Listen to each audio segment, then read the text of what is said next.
Kumpulan Wang Simpanan Pekerja KWSP dijangka mengagihkan dividen tidak kurang daripada 4.5% bagi tahun 2020.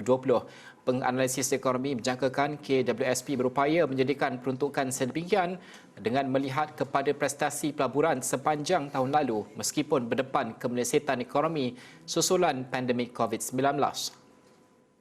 Pengurus Pembangunan Perniagaan Putra Business School PBS, Universiti Putra Malaysia UPM, Profesor Madya Dr. Ahmad Razma Abdul Latif berkata, pemberian dividen tersebut bukanlah suatu yang mustahil untuk direalisasikan.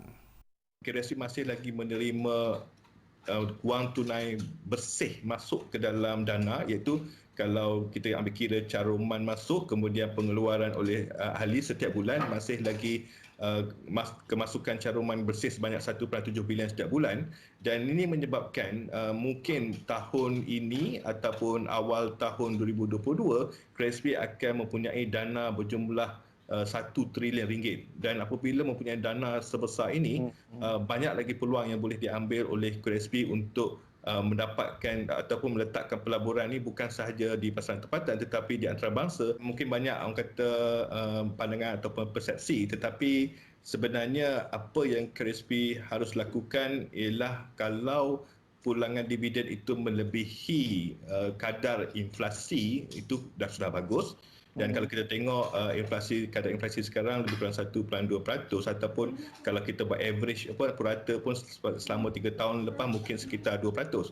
Jadi kalau apa saja yang lebih daripada kadar inflasi itu sudah bagus, tetapi KWSP juga memang committed untuk memberi sekurang-kurangnya dividen nominal sebanyak 2.5% tahun, dan apa saja yang melebihi daripada 4.5% itu dianggap sudah bagus. Sementara itu, Ketua Ahli Ekonomi Bank Islam Malaysia Berhad, Dr. Muhammad Afzal Nizam Abdul Rashid berkata, secara realistik pemberian dividen tersebut merupakan satu jajaran yang wajar dalam suasana ekonomi hari ini.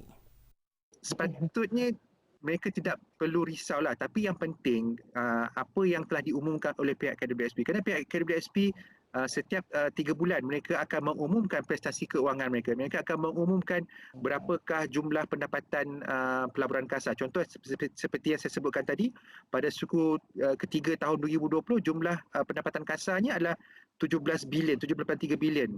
Suku kedua 2020 15 bilion.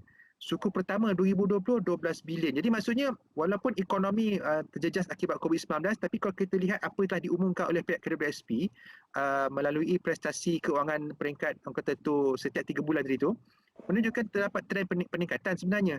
Jadi menunjukkan bahawa strategi pelaburan KWSP itu membuahkan hasil. Pensyarah PBS UPM, Profesor Madya Dr. Abu Sofwan Yaakob pula berkata, selain mempunyai aliran tunai berbilion setiap bulan, KWSP turut memperluas pelaburan dalam sektor berpotensi. Saya berharaplah KWSP akan mengambil kesempatan ini untuk tidak mengurangkan sangat bayaran dividen kepada pencarum-pencarum. Pasal saya rasa ini adalah ada satu kesempatan lah yang mana KWSP boleh memberi pendapatannya lebih sikit pada pencarum, memandangkan ada sebahagian dari pencarum kita dah mengeluarkan duit mereka oleh kerana terpaksa pasal tadi kan untuk kelangsungan hidup. Jadi untuk